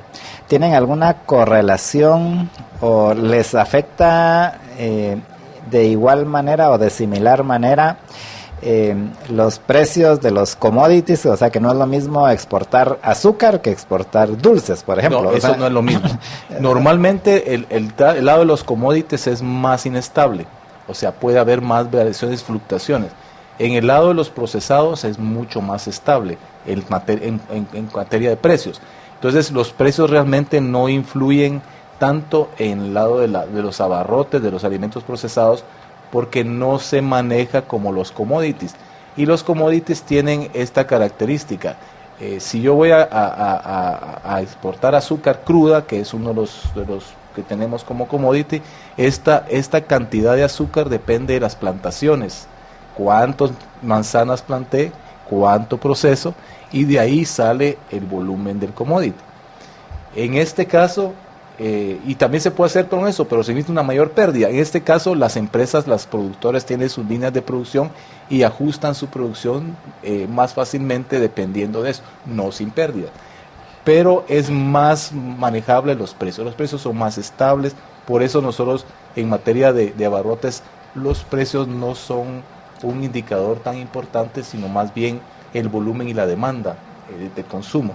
En los commodities es impresionantemente más vulnerables a los inventarios, a los excesos de inventarios, a los cambios climáticos que este sector de alimento procesado.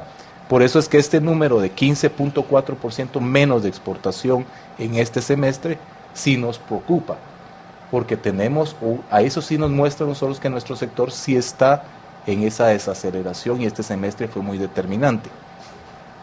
Cuando hacemos un análisis más detallado, ese 15.4% significa 119 millones de dólares menos. Y vemos que nuestras exportaciones de los 10 principales productos a los que mandamos alimentos procesados, 7 de esos 10 países mostraron retroceso en las exportaciones. Y ahí están países tan importantes a los que nosotros atendemos y exportamos como El Salvador, Honduras y México. Todos ellos mostraron menos exportaciones, caídas entre el 8 y el 15%. ¿Exportaciones de ellos o importaciones de ellos? Exportaciones nuestras hacia ellos. O sea, lo que estamos mirando es que esos países están importando menos de nuestros productos. Así es, exportamos menos hacia esos países. Igualmente nos pasa con los 10 principales productos de exportación del sector de alimentos y bebidas. 7 de los 10 presentaron caídas en las exportaciones y ahí podemos decir preparaciones de sopas, bebidas edulcoradas y aceite de palma refinado están entre los que más caídas presentaron, pero 7 de los 10 principales presentaron esas caídas. Entonces, ¿cuáles son las causas? Decimos nosotros. Entonces, efectivamente, tenemos causas coyunturales que a principio de año no las vimos tan seriamente, y una de esas es el menor crecimiento del que hablábamos hace un momento. O sea, el menor crecimiento tiene un efecto dominó y va afectando poco a poco a los países en alguna u otra medida. Entonces hay una demanda recesiva, podemos decir que la demanda se ha estancado o está creciendo muy lentamente. Y el otro efecto que también tiene en algunos de nuestros sectores, principalmente, es la sequía extrema de este año, particularmente en la zona norte del país. Y tenemos reportes de 40% menos de precipitación de la lluvia, y esto afecta más o menos en encadenamientos productivos que nos interesan a nosotros como sector, unas 80,000 hectáreas con pérdidas de 70 millones de dólares, en donde el efecto del cambio climático está siendo muy presente en zonas donde normalmente llovía todo el año. Este año tenemos una sequía persistente con caudales de agua, por supuesto, y con capacidad de riego y con capacidad de atender las cosechas completamente caídas. Ahí tenemos el reporte de la palma africana, que todos los que está de palma africana en el norte el sur de Petén y el norte de Alta Verapaz está prácticamente a una fracción de su capacidad y con mucho riesgo de que tenga que parar la producción, y ya están despidiendo personas.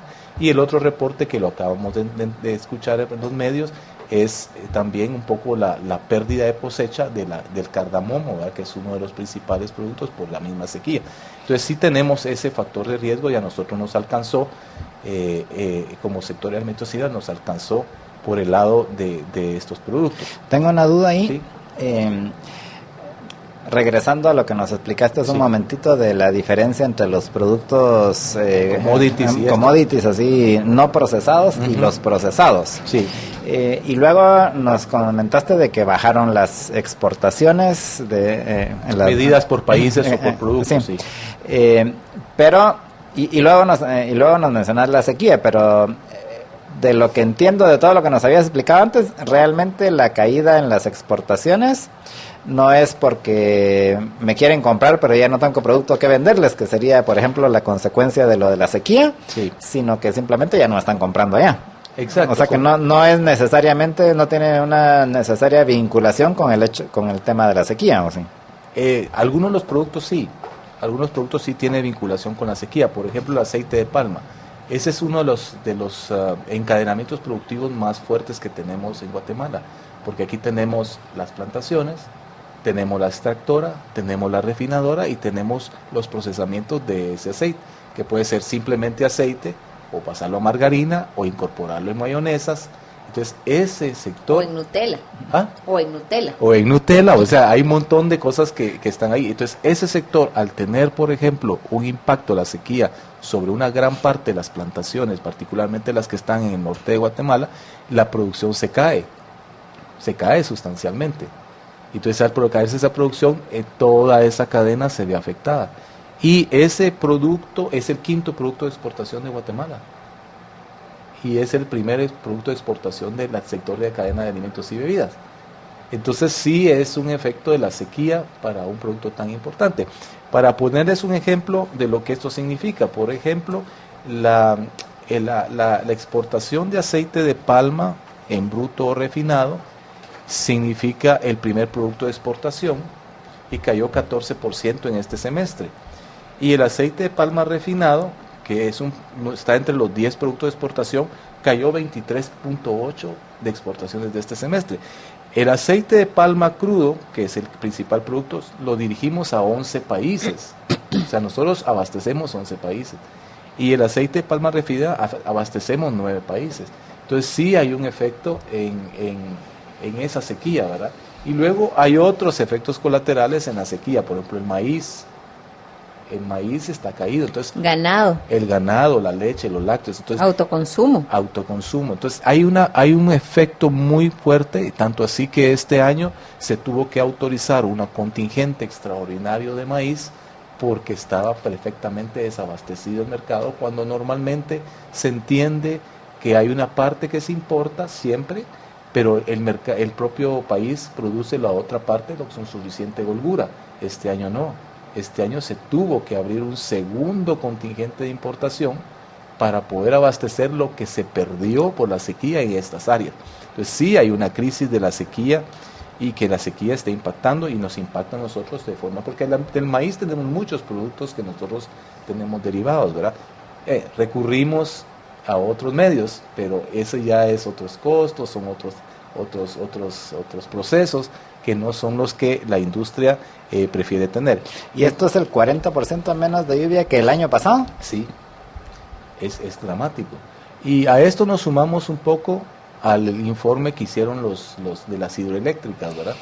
O sea, el efecto en la industria de alimentos y bebidas tal vez está más pequeño que el que produce energía, pero es un efecto económico general, y al tener el efecto económico general la gente contrae su consumo y empieza la demanda a caer, y así está pasando en muchos países. Incluso en Honduras ahora la sequía fue tan grande que ya la declararon emergencia. En Honduras hay una declaración de emergencia por sequía que aquí en Guatemala no se ha hecho, y no entendemos por qué, si las suficientes condiciones hay para declarar emergencia. Y en Honduras ya crearon los mecanismos para compensar a las víctimas del cambio climático, ¿verdad? Yo solo te quisiera interrumpir un momento, Enrique. ¿Sí? No hay que ver este tema de la sequía solamente como macro o de los grandes negocios o las grandes empresas. Yo soy seguidora de un pequeño ecohotel en Huehuetenango en Facebook, y hace poco estaban poniendo unas fotos de, miren, estamos en agosto, no ha llovido y nuestras reservas de agua se están acabando. Como diciendo, si no llueve en 10 días vamos a tener que cerrar porque no hay agua. No, ese es te lo pongo como ejemplo para como decir, miren, esto no es solo de los grandes, los efectos es a general, todo nivel, general y está afectando a los más pequeños y a los más vulnerables. Exacto, muchas gracias, porque yo creo que eso es lo que tenemos que medir. Nosotros traemos nuestro caso como alimentos, del sector de alimentos y bebidas, sabemos por información que damos seguimiento de otros sectores, sabemos que el turismo está sufriendo mucho en las zonas, en esas zonas, pero también nos preocupa las comunidades. Nosotros tenemos reportes en este momento que comunidades de Alta Verapaz y comunidades del sur de Petén, los pozos están secos, los ríos literalmente secos y ríos caudalosos. Y fue dramático y confirmaron nuestros informes que tenemos de esa zona, la foto que sacara ayer un medio escrito, donde había una laguna seca, y esa laguna es la que proveía de agua a las comunidades. Entonces sí es un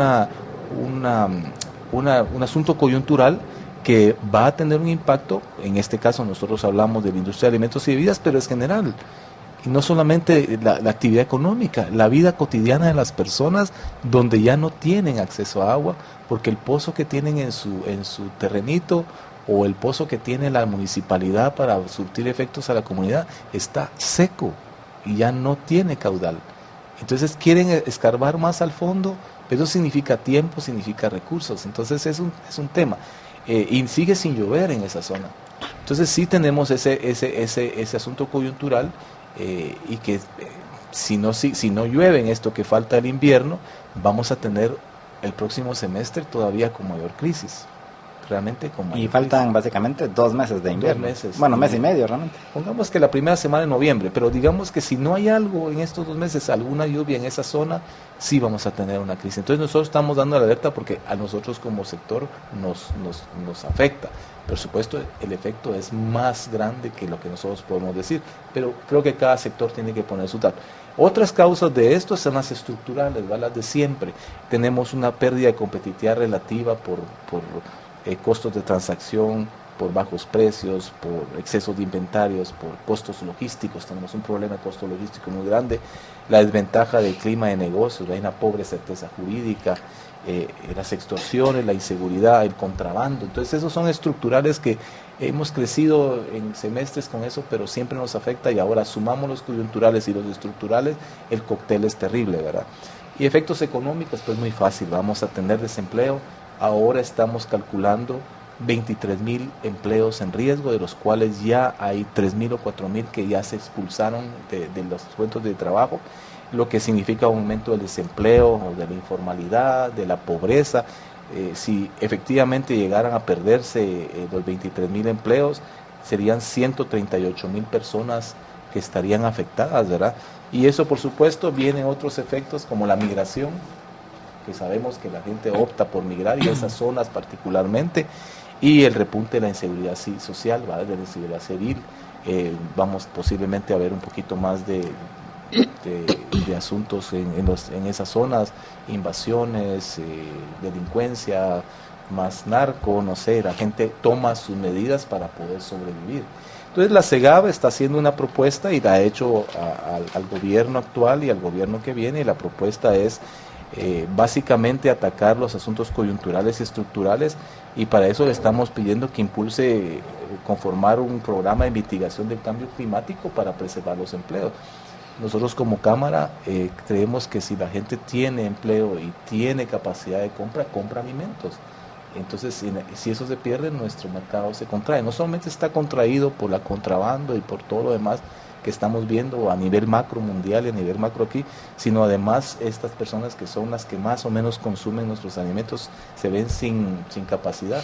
Y eso significa un fortalecimiento institucional del Ministerio de Ambiente y del MINECO, ¿verdad? Porque aquí hay que reforzar mucho la promoción comercial para ir a buscar medios y formas de colocar nuestros productos y aventajarnos.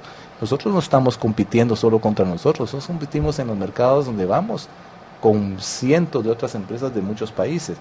Y en la parte estructural, seguir con el marco legal de la ley de contrabando. Creemos que la ley de contrabando que está ahora es completamente facilitadora de seguir manejando ese tema, y seguir con los planes de gobierno en cuanto a la facilitación de la actividad económica que nos haga reducir esos costos que hoy tenemos. El plan de facilitación comercial, la unión aduanera con El Salvador y Honduras, que son nuestros principales socios, Y ahí hay que fortalecer al MINECO, hay que fortalecer al Ministerio de Salud, a la propia SAT, y en la parte de contrabando a la Fiscalía contra el Contrabando, ¿verdad?, que se acaba de crear, a la misma policía que actúe. Entonces, ahí tenemos un paquete que sabemos que puede dar algunos resultados para ir mitigando lo que a nosotros nos consideramos que nos puede seguir afectando de no hacerlo, pues sometiéndonos a una desaceleración mayor. Estos son los grandes datos, ¿verdad? Entonces, por ejemplo, es importante saber que El Salvador y Honduras sumados significan para nosotros algo así como $140 millones de exportación en el semestre que acaba de pasar, y en ambos países han caído 8 y 9% las exportaciones estando tan cerca. Y ese es un tema que nos preocupa, porque es nuestra zona natural de comercio. Que también tiene que ver con el hecho de que también las economías ahí tampoco están... Exactamente, sí, como es el efecto dominó, ¿verdad? Honduras con una sequía tremenda, entonces está experimentando problemas también comerciales, también ahí le afecta la desaceleración mundial, porque ese es un asunto que todos tenemos. El problema del banano. El problema del banano que usted mencionaba hace un rato, el mismo problema del café en Honduras, es un problema de los precios del café. Entonces ellos están sometidos también a las mismas presiones nuestras a nivel macro, y eso hace que su consumo caiga, igual como está cayendo aquí. Entonces las exportaciones empiezan a tener este efecto dominó. Y si nuestros socios importantes, que son El Salvador, Honduras, México, Estados Unidos, Nicaragua, Costa Rica, todos estos países están sufriendo lo mismo que nosotros en mayor o menor grado, en diferentes condiciones, o agregándole cosas que nosotros no tenemos aquí, pues empezamos a tener esta contracción. 15.4% de un semestre a otro es mucho dinero. Y no quisiéramos tener que reportar que el semestre que estamos a mitad de semestre o empezando este semestre, esta caída fuera más grande. Entonces sí hay un cuestionamiento de qué hace la industria, y la industria lo primero que va a hacer, o las cosas que hace, es contraer su capacidad de producción y expulsar empleos, ¿verdad? Esa es una medida a corto plazo. ¿Y tenés alguna idea de cómo va en lo que vamos, que ya llevamos 2 meses de este segundo semestre? Al momento creemos que se estabilizaron las ventas, pero sería muy aventurado, no hemos revisado datos y los informes de nuestros asociados. Algunos están un poco más tranquilos, pero otros siguen inquietos por esta situación que se estaba dando en el primer semestre. Tenemos varios mensajes, te los voy a... Okay. Yo te he comentado algunos comentarios, pero te voy a vender primero los comentarios de nuestros radioescuchas. Dice Salvador Arellana Pontaza: saludos a mi paisano Zacapaneco. Claro que sí. Relax desde Costa Rica. Te la pucha, pero ya no es Zacapaneco, es Tico. Bien por dicha. Y Lucrecia de Sanz también dice saludos al colega Quique Lax. Luego Lu García dice: pregunto, ¿qué propuestas se pueden hacer para ayudar a los cambios climáticos en donde en algunos lugares está escaseando la lluvia? Pensando en voz alta, como proyectos preventivos, como almacenar agua de lluvia. Luego dice Emilio Beckley: los ecologistas han de estar diciendo, se los dijimos, no deforesten la selva para sembrar palma y caña, ahora no se quejen. Y luego dice Lucrecia Sanz nuevamente: o sea que la propuesta es incrementar la burocracia para resolver la caída de las exportaciones. Pregunta: no estoy de acuerdo. En el primer caso, gracias por el saludo desde Costa Rica, paisano, ahí estamos. Siempre Zacapa Centenario predomina. Y salud. No, con respecto a la parte de los ecologistas y toda esa discusión, no, la palma africana se puede considerar reforestación, porque tiene un equilibrio bastante interesante en el manejo del agua. La palma africana la palma aceitera no se riega. Eso lo que hace es, como cualquier árbol o cualquier vegetal de gran tamaño, preserva la humedad del suelo y es un estabilizador de los ecosistemas y de eso. Pero es atacado mucho precisamente por estos grupos que han agarrado el término de monocultivo, que es un absurdo, porque en todo caso, si a eso vamos, el principal monocultivo en Guatemala es el maíz. Y ese sí. Yo quisiera agregar algo a la discusión. Ese agota el suelo, la palma africana no lo agota. Una noticia del 10 de abril de Prensa Libre, donde hablaba de este año, o sea, 10 de abril de 2019, Sí. los efectos que ocasionaría el fenómeno del Niño, que ya se había acentuado en todo el país. Y en ese momento estaban diciendo que Guatemala ya estaba en el periodo de transición para que se estableciera la época lluviosa, pero el fenómeno del Niño ya está totalmente instaurado, por lo que hay una alta probabilidad de que la canícula que se presentará en julio sea prolongada y de características que sea moderada a fuerte. Quiero poner esta noticia sobre la mesa porque ya en abril ya se estaba haciendo el análisis y hay que recordar que existe el fenómeno del niño y el fenómeno de la niña, que son como cíclicos a nivel del continente americano. Cuando está la niña es cuando hay más lluvias, más deslaves, más tormentas. Cuando está el niño es época de sequía y si no mal recuerdo, no soy experta en temas de clima, dura en promedio 7 años cada... Es un número, ¿verdad? O sea, sí. En promedio puede durar más o menos, pero van cambiando de sequía a mucha lluvia. Y ahora estamos en la época del niño. De las niñas. Ese es un fenómeno que se ha dado y nosotros hemos pasado por niños y niñas mucho tiempo, ¿verdad? Esta vez el niño tal vez se puso más berrinchudo y afectó más el espacio de cosecha, porque donde les estamos hablando de la sequía no es el recurrente corredor seco. El recurrente corredor seco ya lo conocemos, está repertoriado. Aquí es como que el corredor seco se corrió casi 150 kilómetros de su normal identificación. Estamos hablando de zonas en las que aún con el fenómeno del Niño llovía copiosamente y en esta ocasión no ha llovido. Son diferentes, por eso es que el alarma es de manera distinta y por eso es que la alarma es muchísimo más perniciosa. Por eso es que Honduras, a pesar que tiene fenómeno de Niño, la declara una emergencia nacional. Estoy leyendo acá y pueden ser ciclos de entre 3 y 8 años, más o menos, o sea, podemos... Este fenómeno puede durar 3 años y el otro puede durar, pero este sí se extendió a zonas en las que nunca se había reportado este nivel de sequía o este nivel de falta de lluvia en ninguno de los récords o registros que se tiene. Entonces eso sí es una extensión del fenómeno más allá de lo que sea. Entonces no es cierto que es por la deforestación, más bien lo que tiene que entender esta persona que hace la aclaración es que la palma africana, la palma aceitera, normalmente en la zona esta que estamos hablando, llegó a colocarse en los potreros del ganado, y en los potreros del ganado sí no hay una sola plantita, y aquí hay exactamente están entonces sí es otra cosa. Entonces sí, ese es un tema que más bien a pesar de que hay detractores y hay gente que considera, sí es una reforestación de un cultivo que tiene este objeto económico. Y eso está reconocido internacionalmente como algo que no es objetado si el cultivo llega a ponerse en lugares donde ya no habían plantas, ¿verdad? Ahora, no estamos pidiendo al gobierno que sean más actos burocráticos.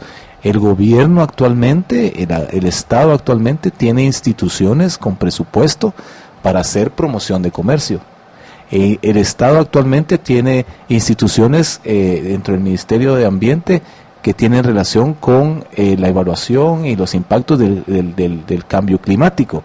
Lo que buscamos es una coordinación para poder ir solventando estos efectos coyunturales y que podamos diseñar, que se pueda programar algo que a estas víctimas del cambio climático, que son esos empleos que se pierden, esas comunidades que no tienen agua, esas comunidades que tenían sus cuerditas con vegetales o con maíz y ya no lo tienen, entonces, ¿qué van a hacer? Esa es la propuesta nuestra, ¿verdad?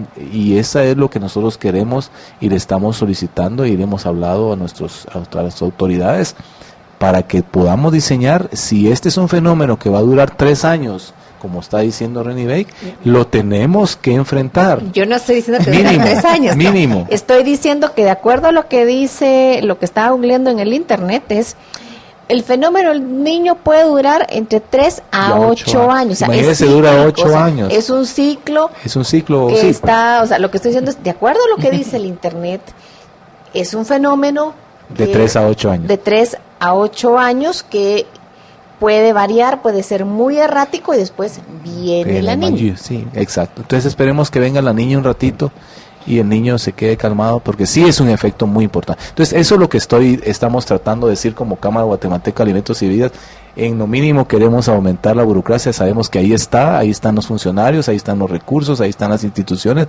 Queremos que se enfoquen en hacer más promoción para poder ir a colocar nuestros productos, en hacer más fácil las actividades para que los empleos no se pierdan y los productos se puedan exportar y la producción pueda surgir y no verse sometida a estos embates de la desaceleración económica mundial, la desaceleración económica nuestra como país y la sequía y cualquiera de esos aspectos estructurales que les mencioné, ¿verdad? Gracias, Quique. Ya vamos a tener que terminar la entrevista, pero de un último mensaje de Lucrecia de Sanz. Dice: en vez de pedir más burocracia para impedir el contrabando, debiéramos abrir las fronteras y exigir competir en igualdad de condiciones. Es que ese es el problema, no estamos compitiendo en igualdad de condiciones. Es muy fácil hablar de igualdad de condiciones y yo le preguntaría cuál es la igualdad de condiciones. Y le voy a poner un caso. Para hacer igualdad de condiciones, este país debería eliminar el IVA de los alimentos y bebidas, porque en México no hay. Y en Honduras tampoco. Entonces ayúdenos ustedes a que nos elimine el IVA y entonces empezaremos a hablar de igualdad de condiciones. Por ejemplo, en igualdad de condiciones sería hablar de que tendríamos que tener una carretera que lleve nuestro producto elaborado en Escuintla a San Marcos en 2 horas, porque de Veracruz a Tapachula son 3 horas en una supercarretera. Entonces, es muy fácil hablar de igualdad de condiciones en un país que no puede ser comparable con otro y las condiciones son distintas. Entonces, lo que pedimos es que alguien que va a contrabandear sea procesado por contrabandista, pero alguien que lo quiere importar por la vía legal, cumpliendo el registro sanitario, cumpliendo con la licencia sanitaria, cumpliendo con registrar su marca aquí, cumpliendo con pagar los impuestos como lo hacemos todos, pues bienvenidos. Si el mercado está libre de arancel, tenemos un tratado de libre comercio con México, un tratado de libre comercio con Honduras, con Estados Unidos, y cualquiera que quiera importar cumpliendo la ley lo puede hacer, es libre. Pero el contrabandista no lo quiere hacer así, lo quiere hacer pasándose y no cumpliendo ninguna norma sanitaria, no cumpliendo ninguna ley en el país. Es muy arriesgado poder hablar de igualdad de condiciones, ¿verdad? Igualdad de condiciones, pues que cuando vengan aquí los productos y no quieran tener un registro sanitario en Guatemala, cuando nuestros productos lleguen al origen, como México, tampoco nos exijan un registro sanitario. Pero eso no es cierto, eso no va a suceder nunca. Yo solo quisiera agregar un poquito con el fenómeno del niño, porque me sí, claro. Dice un buen chapín leyendo al respecto. Sí, claro que sí. De acuerdo a Wikipedia, dice que el tema del fenómeno del niño han logrado medir que ha sucedido en los últimos, por lo menos desde hace 40,000 años, y que en la parte norte de Perú se observa un evento del niño que provoca inundaciones cada 5 o 10 años. En el sur estos son escasos y pueden sobrevenir.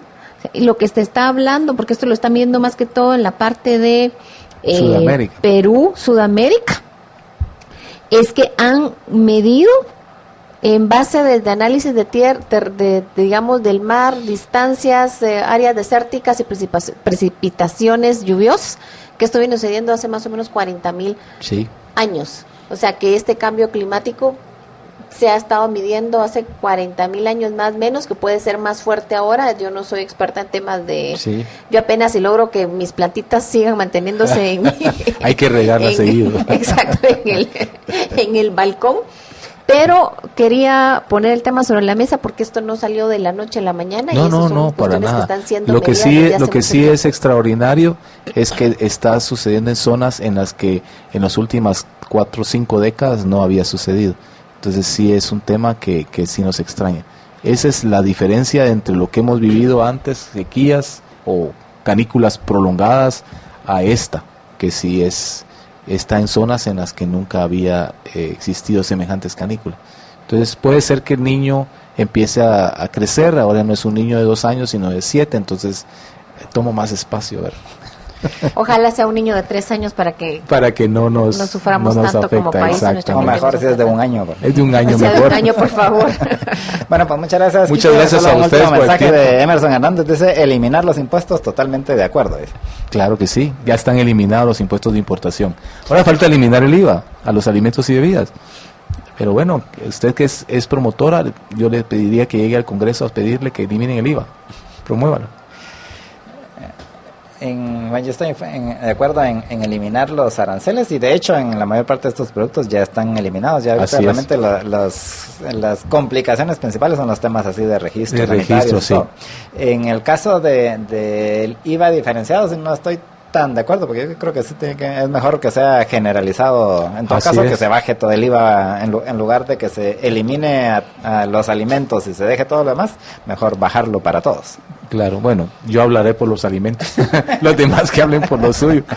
Pero hoy vamos a ir a comer a McDonald's. porque McDonald's es el día de El McDía Feliz. El Es McDía el Feliz, McDía sí. Feliz.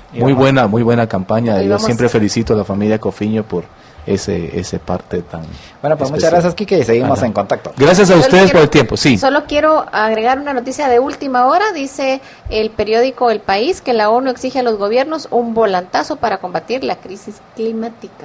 O sea que no somos los únicos que No, estamos no. siendo afectados. No. Y no entremos a la discusión que si es causa del hombre o no es causa del hombre en este momento. Hay muchos análisis de ambos lados. La discusión en este momento es: tenemos una crisis climática, ¿Qué vamos a no hacer? está lloviendo, la gente está sufriendo, la economía está sufriendo. Es ¿qué vamos a hacer para Exacto. salir de ello? Esa es la pregunta, exacto. Gracias a ustedes. Voy a meter así cizaña, pero acabas de decirte que tiene 40.000 años de estar sucediendo exactamente el mismo cambio climático. Sí, así. Yo lo estoy diciendo porque no, o sea, si no la gente entra en río. Yo tengo mi opinión al respecto de que Sí, hay que claro. medir las cosas en el tiempo, que hay suficientes estudios de que han Sobre habido todo el clima y la geología, no es de 10 años. Hay arqueología climática. O sea, Ala, y tanto hay así, variaciones, hay variaciones del clima en los últimos 40.000 años en la parte de...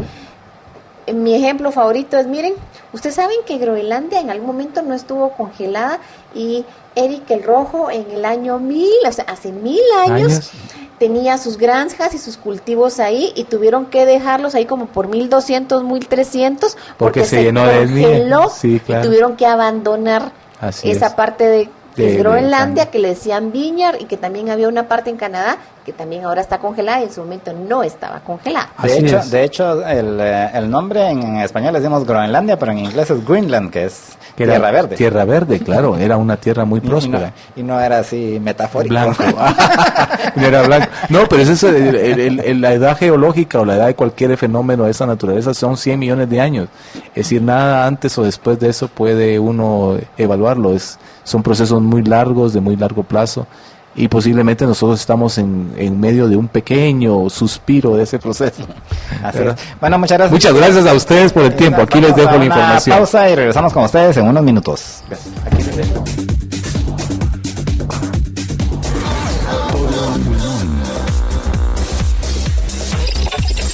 Give me freedom, give me fire, give me reason, take me higher. Hacelo fácil. Hacelo en tigo.com.gt. Tigo presenta.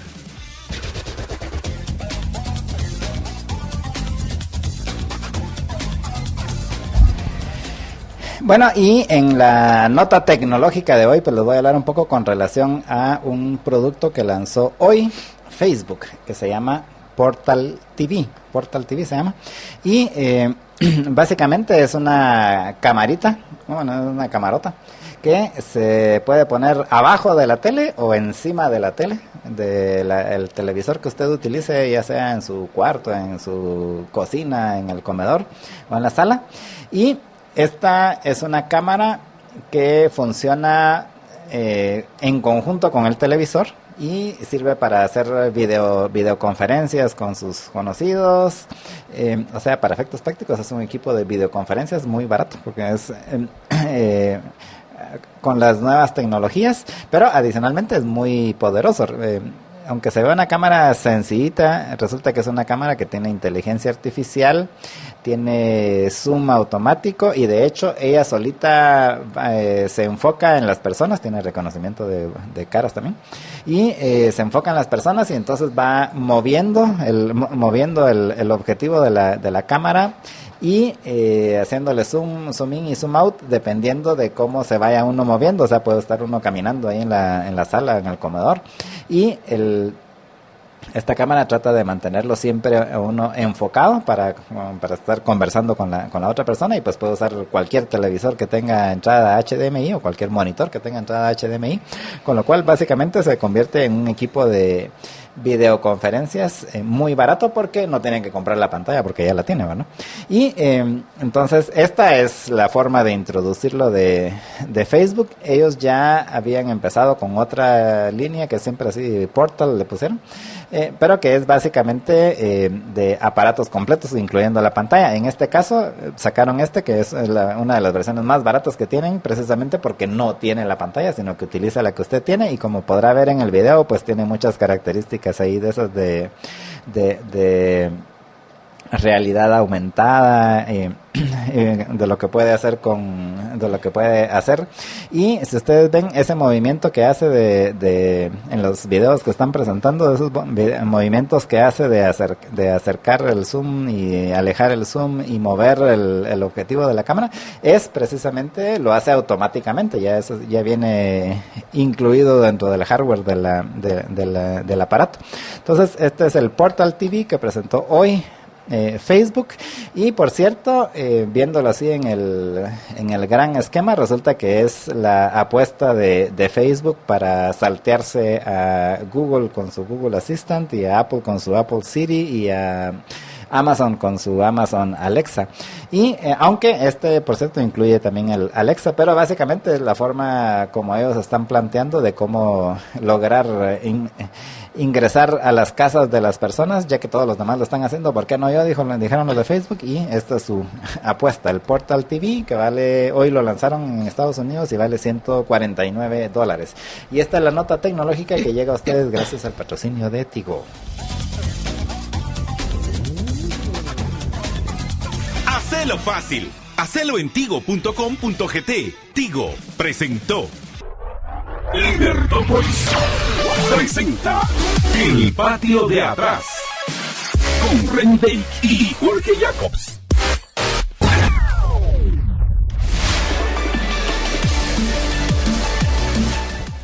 Y estamos de regreso con ustedes en su programa Todo Pulmón, ahora con como 5 minutos del patio de atrás, porque ya no nos quedó tiempo, pero no se preocupe porque le tengo una buena noticia. En todos estos días en casi todos estos días en los que no va a estar Marta Yolanda y que va a andar paseando y que nos anda dando carita ahí que anda paseando, pues Reni me va a estar acompañando, así que vamos a tener mucho tiempo para poder hablar sobre cosas que se están dando en la relación con Estados Unidos y Guatemala. Pero hoy lamentablemente, como se nos extendió mucho la entrevista anterior con Quique Lax, entonces nos quedan como 3 minutos para el patio de atrás, y eso que todavía nos dejaron algunos mensajes. Solo quiero comentar uno que ya no nos da tiempo para los demás, pero uno que sí me pareció importante. Lu García dice: buenas tardes, pregunto, ¿qué tan confiables son los indicadores que dan las oficinas internacionales?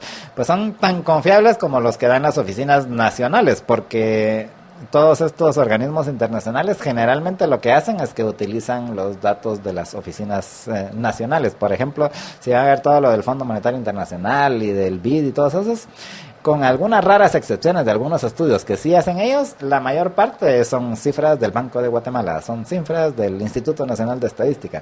Al final son básicamente ellos lo que hacen es que obtienen la información de las oficinas nacionales y luego lo que hacen es que las juntan, ¿verdad? La Oficina Nacional de Guatemala, la de El Salvador, la de Honduras, y todo eso es lo que presentan ellos en sus cuadros. Pero es tan confiable como puedan ser las oficinas nacionales de datos. Pero Reni, entonces llegamos al patio de atrás. Finalmente. Hoy va a ser el patito de atrás. Hoy es el patiecito de atrás. Creo que la noticia más interesante es la que acaba de suceder el día de hoy. El presidente de Estados Unidos, Donald Trump, nombra al negociador de rehenes Robert C. O'Brien consejero de Seguridad Nacional. El presidente recompone su equipo de política exterior tras el despido de John Bolton y minutos después de anunciar nuevas sanciones a Teherán. Irán. O sea, esto es una noticia del país, se las voy a leer rápidamente. Donald Trump ha anunciado este miércoles vía Twitter que designará a Robert O'Brien, hasta ahora jefe negociador para asuntos de rehenes en el Departamento de Estado, como nuevo consejero de Seguridad Nacional en sustitución de John Bolton. El presidente mueve así ficha en medio de una nueva escalada de tensiones con Irán para recomponer su equipo de política exterior tras el despido hace ahora una semana del halcón Bolton, que ocupó el cargo desde abril de 2018. Me complace anunciar que nombraré a Robert C. O'Brien, que actualmente ejerce de muy exitoso enviado presidencial especial para asuntos de rehenes en el Departamento de Estado, como nuestro nuevo consejero de Seguridad Nacional. He trabajado mucho y duro con Robert, hará un gran trabajo, ha tuiteado Trump por la mañana. El anuncio del presidente llegaba minutos después de que anunciara en otro tuit que había dado órdenes al secretario del Tesoro para aumentar sustancialmente las sanciones a Irán. El gobierno ha ofrecido más detalles sobre el alcance concreto de dicho endurecimiento de las sanciones después de los ataques del fin de semana contra instalaciones petroleras de Arabia Saudí, de los que el gobierno estadounidense responsabiliza a Teherán. Más allá de Irán, entre los desafíos que guardan a O'Brien se encuentra también la incertidumbre en Afganistán después de la ruptura de las negociaciones de paz con los talibanes. O'Brien, para contarles un poco su trabajo, él trabajó con George W. Bush, también con Condoleezza Rice y Hillary Clinton cuando eran secretarias del Departamento de Estado, y básicamente su especialización es asesoría en temas de rehenes. Traducido, que se sentaba a hablar con las familias de los estadounidenses secuestrados y miraba cómo ayudarles y negociar rescatarlos. Así que será interesante cómo va a aplicar esta experiencia a su nuevo trabajo de asesor de seguridad nacional. Si no mal recuerdan, el objetivo primario de política exterior de Estados Unidos es su seguridad nacional, que es básicamente proteger a Estados Unidos, su territorio, a sus ciudadanos y a sus propiedades, tanto adentro como fuera de Estados Unidos. O'Brien, regresando a la noticia, es socio fundador de un bufete de abogados en Los Ángeles y ha trabajado para liberar a ciudadanos estadounidenses en Corea del Norte o Turquía. El pasado mes de julio fue enviado a Suecia a supervisar el juicio por agresión del rapero estadounidense conocido como A$AP Rocky, hallado culpable de una agresión callejera por un juez de Estocolmo, pero que eludió la cárcel tras haber pasado un mes en prisión preventiva. También desempeñó un papel determinante, según AP, en la liberación el pasado mes de febrero del ciudadano estadounidense Danny Burch tras 18 meses de cautiverio en Yemen. O'Brien estaba en la lista de los 5 candidatos que el presidente aseguró el martes que estaba considerando para el puesto. Su nombre empezó a sonar con fuerza cuando empezó a quedar claro que se tenía por favorito a reemplazar a Bolton, con el que trabajó. El emisario de Estados Unidos para Irán, Brian Hook, se enfrentaría a una rotunda oposición por parte del sector duro, que considera que ha actuado con tibieza en la crisis con Teherán. Traducida esta noticia, nos dice que está llegando alguien de línea dura, que le ha tocado enfrentar situaciones de vida o muerte para ciudadanos estadounidenses y que su visión es básicamente una línea dura para proteger a los estadounidenses en esta situación. Siguiendo la noticia, figura respetada en círculos republicanos, O'Brien es visto como una opción relativamente poco polémica, ya que cuenta con buenas relaciones tanto en el Departamento de Estado como en el Pentágono, y según fuentes citadas por The Washington Post, su carácter afable contrasta con la dureza de Bolton. En 2005, el presidente George W. Bush lo nombró y el Senado lo aprobó representante ante la Asamblea General de la ONU, donde trabajó con Bolton. Resulta una incógnita en qué medida se separarán sus políticas de las de su predecesor, cuyos duros puntos de vista O'Brien ha elogiado en el pasado. O'Brien fue también consejero en las campañas presidenciales de destacados republicanos como Mitt Romney, Scott Walker y Ted Cruz. licenciado en Derecho por la Universidad de Berkeley, es autor del libro Mientras Estados Unidos dormía, una colección de ensayos sobre seguridad nacional, muy críticos con la política exterior de Barack Obama. En uno de ellos compara el acuerdo nuclear con Irán, firmado por el expresidente demócrata, con los acuerdos de Múnich de 1938, que permitieron al Tercer Reich anexionarse en la región checa de los Sudetes. El libro, publicado en plena campaña electoral de 2016, contiene en su contraportada un entrecomillado elogio del propio Bolton, que dice que los textos de O'Brien deberían ser lectura obligada para los aspirantes a presidente. Con esta lectura de la noticia nos tenemos que despedir porque el tiempo nos come. Jorge todavía quiere agregar un par de cosas y el día viernes estoy de vuelta con ustedes. No solo enseñarte la foto. Ah, ok, de Pompeo con el Mohammed príncipe bin heredero Salman. de Arabia Saudita. No hay que olvidar que el jefe del Departamento de Estado está, Mike Pompeo, está estos días en Arabia Saudita. Hay que recordar que Pompeo anteriormente fue jefe de la CIA, o sea que no creo que a él le vayan a dar Con el dedo. atolito con el dedo. El día de mañana no voy a estar con ustedes porque hay un evento donde viene un obispo ortodoxo que nos va a estar contando algunas personas invitadas al almuerzo sobre la persecución religiosa de los cristianos en Medio Oriente. Les prometo el día viernes contarles qué nos dice este obispo, y si de repente si habla español, no sé si la conferencia va a ser español o inglés, si habla español, si hay alguna posibilidad de traerlo por acá o entrevistarlo en algún momento, aunque sea pregrabado. Muchas gracias por acompañarnos el día de hoy. Gracias, dice Vista Fotográfica, que no sé quién será, en la transmisión en YouTube. Hacen un equipo fabuloso. Saludos. Gracias, Vista Fotográfica. Muchísimas gracias. Y a todos ustedes pues les agradecemos su sintonía. Solamente recordarles de que con el gel de aloe de Ela ustedes van a poder sentir alivio de sus problemas digestivos, del reflujo, o proteger su estómago y su sistema digestivo, pues si toman muchas pastillas para ciertas enfermedades. Así que no lo piense más, puede pedirlo por WhatsApp al 4950-3414, 4950-3414, el gel de aloe de Ela. Y pues hasta aquí llegamos con el programa de hoy. Les agradecemos su sintonía. Los invitamos a que continúen con los programas de Libertópolis. A las 6 de la tarde viene María Dolores Arias en Contravía PM. Luego a las 7 estará ella con Sofía Hegel en Más Negocios.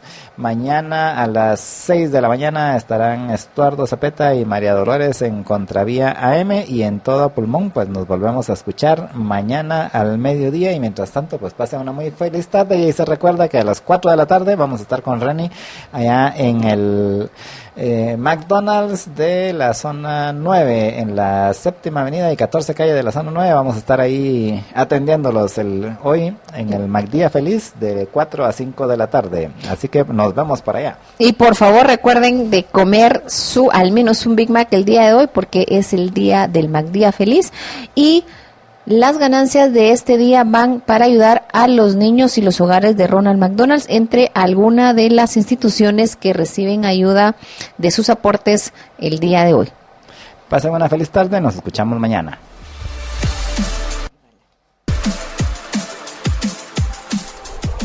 Libertópolis presentó El Patio de Atrás con Ren Dake y Jorge Jacobs. Libercast presentó una producción de Libertópolis. Recuerden que si quieren conocer más de nuestros programas, seguirnos en las diferentes redes sociales, o si quieren ver nuestros programas y conocer a nuestros conductores e invitados, pueden ingresar en www.libertopolis.com. Recuerda suscribirte y dejarnos 5 estrellas para que continuemos trabajando en producir más podcasts de tu interés. Libertópolis, ideas con valor.